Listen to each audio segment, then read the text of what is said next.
A lot of the time, when you see someone who's successful, we're all guilty of this. When you see someone who is successful in life, by whatever means you consider to be success, that is, you picture them to have something you don't, and you try to identify what that is, subconsciously, right? So you might see someone who's got a lot of money, or they've got a lot of possessions, they've got a big family, whatever you may consider to be success in your eyes, right? They've got a lot of the thing that you want. So in your eyes, they've achieved success and they've got something that you don't. That's why they were able to do it. But the truth is, no one on the face of this earth has something that you don't. I don't have anything that you don't. I don't have anything more than the people I went to school with. We all have the same opportunities. We all have the same 24 hours in a day. We're all humans who piss and shit. I'm sorry to say, we are all capable of the same things. I am not special. Neither are any of these people you see on the internet. So yesterday I went and got my hair cut, right? And the reason I tell you this is because when I was getting my hair cut, the dude who owned the store, I had a very enlightening conversation with. I asked him, how old are you? I was thinking, oh yeah, he looks in his 20s, maybe he's like 25, 26. 21 years old, 3 years out of high school, and he owns a barber shop, fully fitted out. He owns this business, right? And his first language isn't even English, all right? Not that that has anything to do with your level of success, but the fact that he's in a country such as Australia, not even English, not even being his first language, and he's still managed to open a business and achieve great things with his life at such a young age, goes to show what's possible. I know a lot of 21-year-olds who are still wasting their paycheck, going to the pokies, drinking alcohol and stuff, spending all their money on pointless shit. And this dude's fucking, like, he's about it. He's gone out and he's got it. He's getting it. Like, all through high school, he was a barber, working part-time at the barber shop. And when he left high school, kept grinding for a couple of years, chipping away at the block, and he saved up enough money to open his own shop. Dude, I just found it so impressive and inspiring to hear this story. It wasn't just me going in to get a haircut. I knew that I was going to have an interesting conversation with this guy the moment I saw him. Reason being, first off, I could tell how young he was. The store looked absolutely insane. His energy was just matching mine, like his vibe was good. And he wasn't like really shy. He wasn't like sort of awkward with his conversations. And I could tell that he was like-minded because he owned the business, right? So he is a 21-year-old entrepreneur. But a lot of people would look at this guy and be like, oh yeah, rich kid, his dad must have bought the shop for him. Not at all. Not at all. It's like, you need to stop doing this. I think I'm probably guilty of doing this, or I was guilty of doing this for such a long time, where I'd sort of make it out like someone, like whoever it may be who I'm looking at and sort of envious of, they have something I don't, that's why they've got success and I'm a fucking weed smoking loser, right? But that's never the case. Like, I'm sure we all know someone who's just achieved a mass degree of success and you're like, oh yeah, he's just special, or times were different back then. No. We all have the same 24 hours in a day. We are all capable of the same things. We all have 4 limbs. I'm sorry if you don't, but what I'm saying is, we are all capable of achieving great things. Anything we put our mind to, right? I've got some great examples to sort of lay out in front of you here. So Jack Piggott, I was on a call with him the other day. If you haven't seen that video, make sure you go suss it out. I'll leave a link in the description. It's on my channel. But I was pretty much talking to him about how to scale up my YouTube channel, how to get bigger, how to be more polarizing, more captivating, better with my storytelling abilities. And what he told me was that I'm on the right track. It's all about consistency, which I knew. And that's the thing. We always know what to do. It's just that positive reinforcement, as in someone telling us like we're doing well, or, you know, we're on the right track, that keeps us going. But what he also told me was, this time, a year ago, right, he was on 20,000 subscribers. And by the end of the year, he was on 310,000 subscribers. Like, what's that, 3 months? 3 months, he managed to go up 290,000 subscribers. Obviously, he's got like 1.1 million subs now, but it just goes to show how everything can change, like literally overnight. And in regards to like the money aspect, you might be like, oh yeah, subscribers isn't money though. Bro, he's 18 years old and he makes like $25,000 a month. This is all public information. I'm not sharing any information that Jack hasn't like put out on the internet, right? But $25,000 a month, bro, I gotta be honest, that's more than I'm making at the moment. And that's impressive. He's making that off of YouTube. I've got an e-commerce store for those of you who don't know, but he's making more than I am off of a business, off of an online business. Like YouTube is a business, yes, but he is making money purely off of talking, his storytelling abilities, captivating people's attention and changing people's lives. But so many people want to shit on that and be like, oh yeah, he's just been handed everything. Like it's just such a fucked thing to do as humans, like to other people. Like what is honestly the point in doing that? Because we all know that's not the case. You can cope and say, oh yeah, he's just entitled, he's rich, his parents gave him this, they did that. But the truth is you're just fucking lazy and you're coping. That's exactly what it is. I did this for so long. Literally all through 2022 and probably even a part of 2023, I just used to look at people and I'd get inspired, but it's like, oh yeah, he's got that thing, like he's him. No. I can't stress it enough, bro. You and I are capable of the exact same things. I wouldn't mind betting that if you're watching this right now, I'm ahead of you. But there's no reason you couldn't get ahead of me, okay? That's not to say we're not both hard workers, but currently if you're watching this, you aren't, okay? So you very well could become a hard worker, but currently you aren't. Not because you're watching this, but for the fact that if you can sort of resonate with what I'm saying, how you sort of look at people and think, oh, he must have something that I don't, then you're obviously not a hard worker. You've got that victim mentality. And as soon as you can change that, you'll start making money. I sort of had the mentality of like I was a victim, right? A victim to the system for such a long time. So this court case that I went through, I'm not sure how many of you really know about that, but I've posted a lot about that on my channel before. So this court case, I was $13,000 in debt from that and a couple of other things. And I managed to get out of that because I stopped believing I was a fucking victim. I believe, oh yeah, I'm a victim of this situation because this and this happened and that's why it happened and I shouldn't have even been in the situation and someone else should be paying for it. What a load of shit. Fucking pussy. And as soon as I got out of that mindset, I locked in. I went all in, alone, by myself.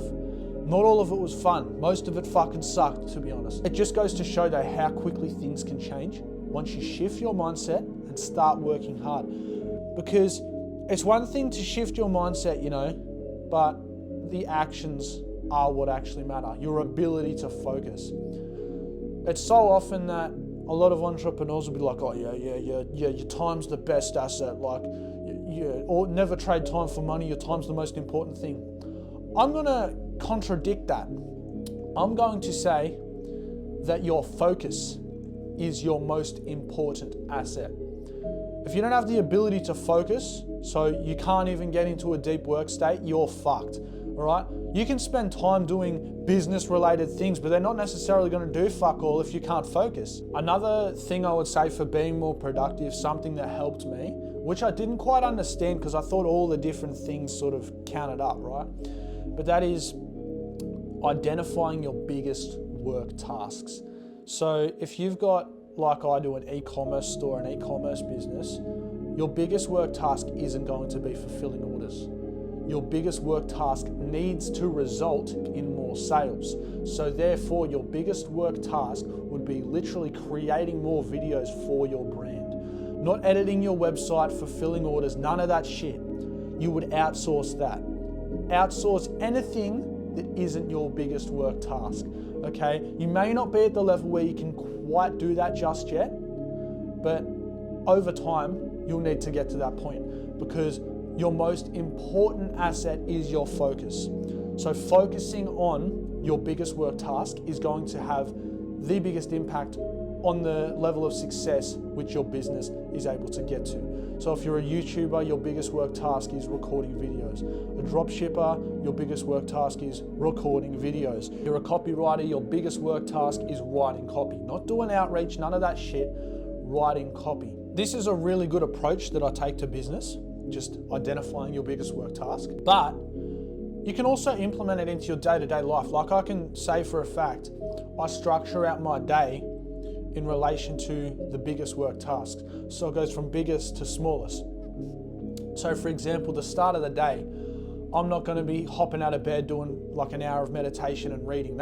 Leave that for the end of the day, all right? That's my wind down time. So at the start of the day, yes, there's a nice bath, but then there's 2 hours of deep work followed by that. But once you've actually identified what your biggest work tasks are, you need a plan. You actually need to have a structured plan, a plan detailing how you're going to go about it. You can't just throw shit at the wall and hope it sticks, okay? I've done that before. I can tell you it doesn't work. I had a clothing brand, bought like $10,000 worth of garments, and they did not sell because we did not have a plan, me and my business partner. We did not have a plan at all, so we just got fucking fisted on that deal. But you know, you live and you learn. But for those of you who haven't started yet, who haven't spent $10,000 on a business, do not make the same mistakes that I did. Have a plan, have a structure to your day, and make sure that you know what your desired outcome is, your biggest actionable steps, because that's what's going to lead to the most growth. Now, another thing I want to touch on in regards to productivity is that in the morning, your brain is transitioning from a state of what's called theta to alpha, right? And in that time period, when you're in theta, your brain is susceptible to influence. So if you go on your phone first thing in the morning, you're most likely not going to have a productive day. Reason being because you're viewing your phone, you're on your phone, so you're going to be more likely to go on your phone throughout the day. So when it transitions into alpha, that's more like your time where you can go on your phone. You can check your emails, check your Instagram DMs, whatever, because you're not susceptible to the brain's influence, right? Because if you think about it, you're just coming out of sleep. So when your brain's in that transitioning period, how can it be good to view your phone straight away upon waking up? I hope this is making sense. But my point is just try and stay off your phone for the first 1.5 hours of the day. You'll really gather sort of a gauge as to what that time period should be in relation to how you feel throughout the day. I've found usually for me it's about an hour and 15 minutes. I go on it after that, and it's not like I don't have this fucking burning urge to go on it the rest of the day, but I most definitely do if I go on it as soon as I wake up. So it just makes it a lot more difficult to focus, which once again, focus is your strongest asset. So you want to make sure that you maintain that focus and keep that focus for as long as possible, which means not going on your phone for that first hour and a half. Now, another thing which I did when I first started my business and I left the girl who I'd been seeing for ages, I got rid of all distractions. Okay, so I had a big, massive 60-inch TV sitting on my wall. I got rid of that, and instead I put up some vision boards on my wall, and I got rid of all the apps on my phones that were taking away. So initially I got rid of Instagram, got rid of TikTok, got rid of Snapchat. Obviously I've got TikTok and Instagram back now, but they're purely for business purposes. Until you know why you're using something, you don't use it. I'm not sure how many of you would have heard, but that's a quote from Luke Belmar, and 100% true. Until you know why you are using something, you don't use it. Because a lot of the time, we tend to subconsciously do things and it takes away from what we need to be doing. I'm guilty of this as well. So like you'll come home from work or you'll come home from school and you'll just pull your pocket out, you just pull your phone out of your pocket and start scrolling on TikTok or some shit. That's not a conscious action. You can see where I'm going with this, right? You need to remove the distractions. And what I found when I initially did this was I kept finding myself just randomly pulling out my phone and looking for these apps, but they weren't there. And I was like, fuck, is it really that bad? Like, obviously it was, but I can't recommend this one enough, because when you do that, this is what you're gonna find. You're gonna pull your phone out and you're gonna be looking, oh fuck, I don't have these apps. And my mate Ruben, he did that. And it was quite funny. He was telling me at the gym, he kept pulling out his phone and he was looking for Instagram. Oh, it's not fucking there. But it helps so much with your productivity, bro. There's so many different tips I could give you for productivity, but the main takeaway from this video, aside from doing everything which I've just said, is purely just doing. Okay, because the more you do, the more disciplined and willful you're going to become, the more, the more susceptible you're going to be to that change, and the more success you will be. The more success you will have because you've trained that muscle of discipline and willpower. It is a physical muscle, guys. The anterior mid-cingulate cortex in the brain physically grows when you do hard things. So when you do the 2 hours of deep work when you don't want to, when you do the ice bath and you don't want to, you do the sauna and you don't want to, this area of the brain grows, making you better able to focus and more disciplined. I'll link a study to that down below for any of you who want to read it. I think I've covered literally every single thing I could possibly tell you to have the most productive day you've ever had. So with all that said, stay grinding.